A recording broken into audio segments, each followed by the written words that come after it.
اللہ اکبر سبحان اللہ الحمدللہ استغفر اللہ نحمدہ و نصلی علی رسولہ الکریم اما بعد اعوذ باللہ من الشیطان الرجیم بسم اللہ الرحمن الرحیم۔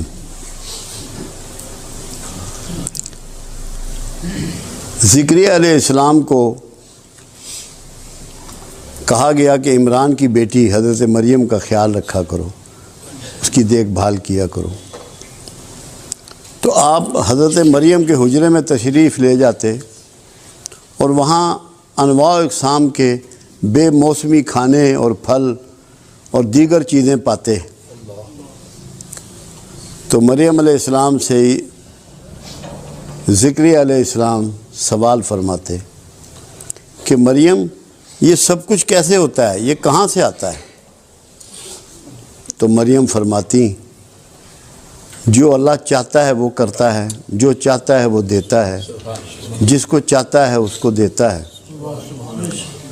تو یہ رحمت کا نزول جب وہاں ہو رہا تھا تو زکریا علیہ السلام نے بیٹے کی پیدائش کی دعا اسی مقام پہ کھڑے ہو کے کی جہاں یہ رحمت اللہ کی برس رہی تھی۔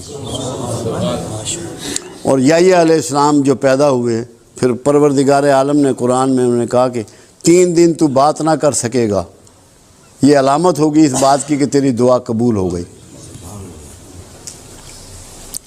جب آپ کو کسی جگہ کی بھی یہ کنفرمیشن مل جائے کہ یہاں رحمت کا نزول ہوتا ہے، یہاں رحمت برستی ہے، آپ کا دل اس کی گواہی دے دے، وہی مقام دعا ہوتا ہے۔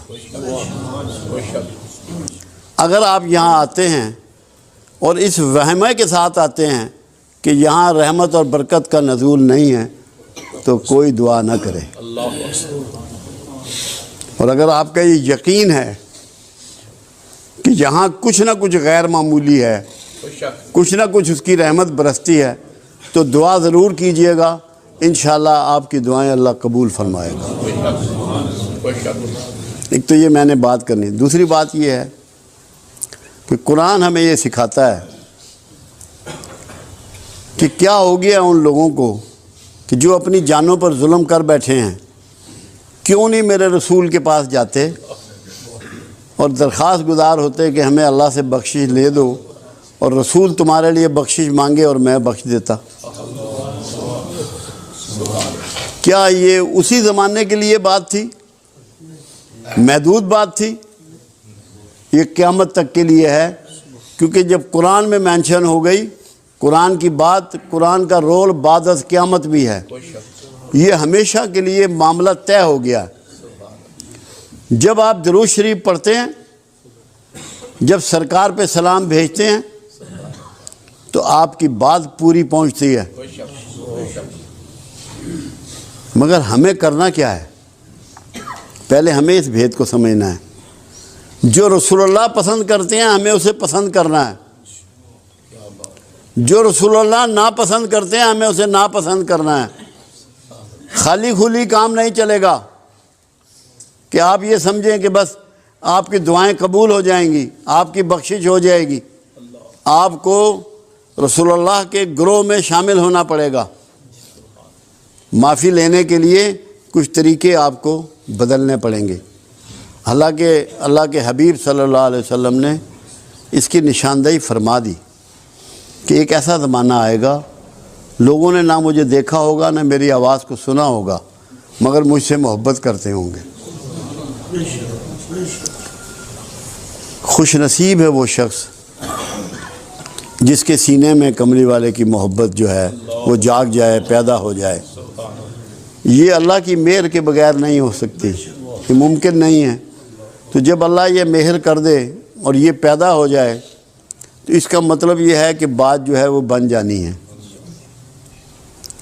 اب دیکھنا یہ ہے کہ ہم زیادہ وہ کام کرتے ہیں جو رسول اللہ کو پسند نہیں ہے۔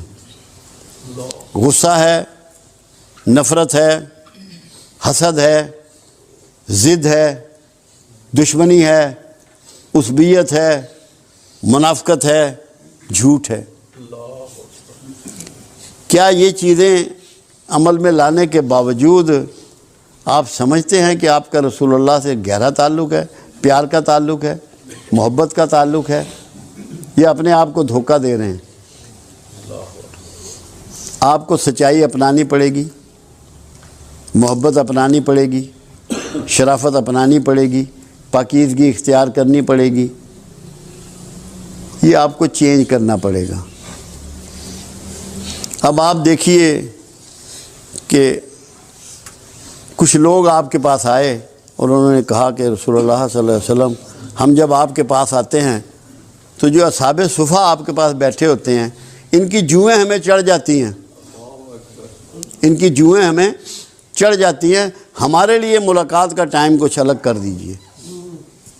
میرے آقا کو تکلیف بہت پہنچی، انتہائی ذوق پہنچا۔ آپ نے ان کے لیے نہ کوئی ٹائم مقرر کیا، نہ اس بات کا جواب دیا، خاموش ہو گئے۔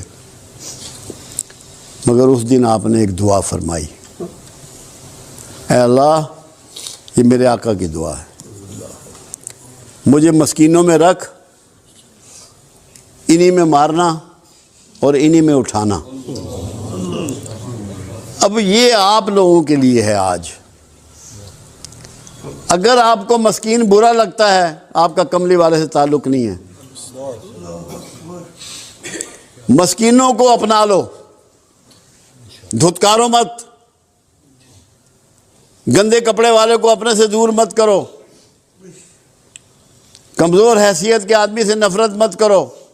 اگر چاہتے ہو کہ تمہیں کملی والے سے فیض ملے، تمہیں اس کی شفاعت نصیب ہو، تو سوچ کو بدلو، یہ ارادہ کر لو کہ مسکینوں میں رہنا چاہتے ہیں میرے آقا، مسکینوں میں مرنا چاہتے ہیں، مسکینوں میں اٹھنا چاہتے ہیں۔ ہم کہاں کھڑے ہیں؟ ہم کہاں کھڑے ہیں؟ ہم کیا کر رہے ہیں؟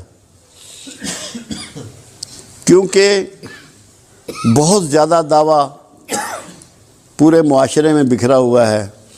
ہر کوئی یہ سمجھتا ہے کہ میں رسول اللہ سے محبت کرتا ہوں، میں رسول اللہ سے عشق کرتا ہوں، مگر کیا اس کے رویے سے یہ باتیں چھلکتی ہیں؟ یہ احساس ہوتا ہے کہ میں کیا کر رہا ہوں، مجھے کیا کرنا چاہیے؟ اپنے سوچ کو بدلنا ہے۔ یہاں آنے کا آپ کا مقصد ہی یہ ہے۔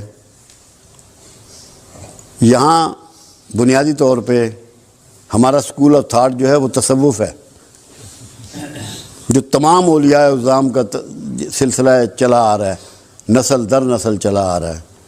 اس صفائے قلب کو بلیو کرتا ہے، اپنے اندر کی صفائی اس کا منشور ہے، اس کا ماٹو ہے۔ غصہ موجود ہے، نفرت موجود ہے، شدت موجود ہے، اور پھر بھی اندر محبت ہے تو کیسے ہوگی؟ محبت درد کے بغیر نہیں ہو سکتی۔ جب اللہ کے رسول صلی اللہ علیہ وسلم راتوں کے کھڑا ہو کے امت کی بخشش کی دعائیں کرتے ہیں، امت کی عافیت کی دعائیں کرتے ہیں، امت کی مغفرت کی دعائیں کرتے ہیں، کیا یہ بغیر درد کے ہے؟ کیا سینے میں سے دعا نکلتی ہے بغیر درد کے کسی کے لیے؟ کیا یہ ممکن ہے؟ کیا ڈرامہ کیا جا سکتا ہے؟ اس درد کو اپنانا ہے۔ میں آپ کو یقین دلاتا ہوں، اگر آپ کے اندر تھوڑا سا بھی درد پیدا ہو گیا، ہم قیامت کے قریب کے زمانے میں ہیں، سرکار سے دوری کے زمانے میں ہیں، تو تھوڑا سا بھی آج کا جو درد ہے نا، وہ آپ کی کائنات کو بدل ڈالے گا۔ اس کی ابتدا آپ نے اس طرح کرنی ہے کہ آج سے، ابھی سے مسکینوں کو چھاتی سے لگانا ہے، اور اس لیے لگانا ہے کہ یہ آقا کی پسند ہے۔ مسکین سرکار کی پسند ہے، جو سرکار کی پسند ہے وہ میری پسند ہے، یہ بنا لینا ہے اس کو۔ اگر یہ بن گیا، باخدا آپ سب کامیاب ہو جاؤ گے۔ میں اللہ کو گواہ کر کے کہہ رہا ہوں کہ آپ کامیاب ہو جاؤ۔ میں یہی تڑپتا رہتا ہوں، یہی سوچتا رہتا ہوں، دن میں بھی یہی غور کرتا رہتا ہوں کہ کس طریقے سے، دیکھیں آج سے 40 سال پیچھے جائیں، 50 سال پیچھے جائیں، ہمارے پاس اسباب بہت کم تھے، کسی کے پاس اسباب نہیں تھے اتنے، ہم سب ایک جیسے حالات کے لوگ ہیں، مگر وقت کے ساتھ ساتھ اسباب بہت بڑھ گئے، مگر اخلاق بہت گر گیا، ہم گھاٹے کے سوداگر ہو گئے، ہم گھاٹے کے سوداگر ہو گئے، کیونکہ اخلاق ہم نے کھو دیا، سامان ہم نے پا لیا۔ اللہ کے رسول نے سامان کو دھتکار دیا، پیوند والے کپڑے پہنے، گانٹھ مار کے جوتے پہنے، فاقے کیے، پیٹ پہ پتھر باندھے۔ ہم سامان کے چکر میں سارے اخلاق اور ساری محبت کملی والے کی اس سے دور چلے گئے، ہم نے گھاٹے کا سودا کیا۔ سوچ کو بدلیں، سامان سے مرکز کو ہٹائیں، اس دل کو اور دماغ کو اخلاق کی طرف مائل کریں، جس میں درد ہو، انسانیت ہو، شرافت ہو، احساس ہو، کسی کی خدمت ہو، کسی کی سیوا ہو، دلجوئی ہو، دلداری ہو۔ یہ جب تک نہیں کریں گے، یہاں آنے کا مقصد، ان محفلوں کا مقصد پورا نہیں ہوگا۔ میں تو یہ چاہتا ہوں کہ میرے جو دوست یہاں آتے ہیں، میرے ساتھی جو یہاں آتے ہیں، یہ کسی کو نہ بتائیں کہ ہم کہاں جاتے ہیں، کوئی تعارف نہ کرائیں، ان کے رویے سے پتہ لگے کہ ان کا استاد کون ہے، ان کے چلنے سے پتہ لگے، ان کی بات کرنے سے پتہ لگے، ان کے کاروبار کرنے سے پتہ لگے، ان کی نوکری کرنے سے پتہ لگے کہ کہاں بیٹھتے ہیں، یہ کس کے پاس جاتے ہیں، کس سے سیکھتے ہیں۔ اگر یہ نہیں ہے تو میں بھی غلطی پہ ہوں اور آپ بھی غلطی پہ ہیں۔ چسکا نہیں لینا، بابا جی نے بڑی گل کی تھی، اس کا کوئی فائدہ نہیں۔ جو آپ کے سینے کو چیر دے بات وہ ہے، اندر احساس پیدا ہو جائے، اندر جاگ جائے آپ کا، میں پتہ ہو تنہائی میں اسی لیے ظفر صاحب، آج مجھے ٹیلی فون پہ صبح بات ہو رہی تھی منڈی باؤدین، کہنے لگے آپ نے جو فارمولہ دیا ہے اس پہ میں غور کرتا ہوں تو حیران رہ جاتا ہوں۔ میں نے تقوی کے لیے ان کو یہ سمجھایا تھا کہ تقوی وہ ہے، متقی وہ ہے جس کی تنہائی پاکیزہ ہے، جس کی تنہائی پاک ہے۔ اگر آپ کی تنہائیوں میں خیالات اچھے نہیں ہیں تو آپ متقی نہیں ہیں۔ تو یہ سمجھنے کی چیزیں ہیں۔ آج میرا دل تھا کہ جتنے دوست آئے ہیں، کوئی بندہ ہم میں سے ایسا نہ ہے جس کے کوئی جسمانی، کوئی نفسیاتی، کوئی معاشرتی، کوئی معاشی، کوئی روحانی مسائل نہ ہوں۔ ایک تو یہ ہم قیامت کے قریب کے زمانے میں ہیں، پھر دین سے بہت دوری ہے، قرآن سے بہت دوری ہے، اچھے لوگوں سے بڑی دوری ہے۔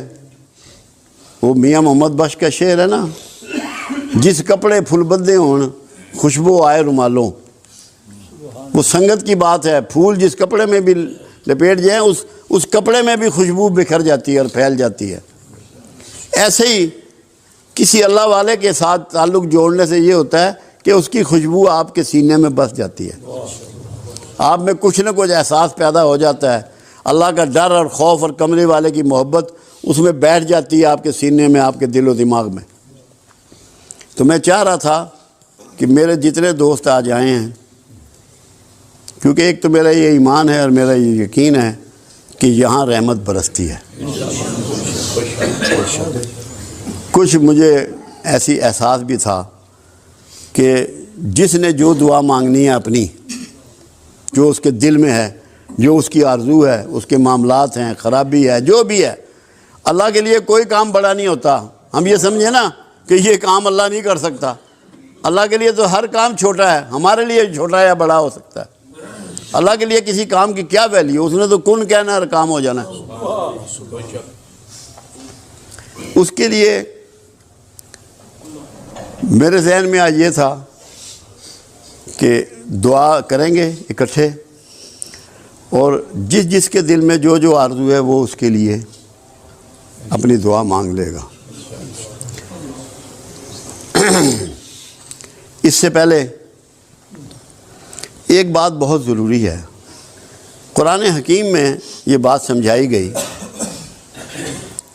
کہ مشرکین مکہ رسول اللہ صلی اللہ علیہ وسلم کو جب پکارتے تھے تو رانا کہتے تھے، رے عین نون الف، یعنی کہ چرواہا۔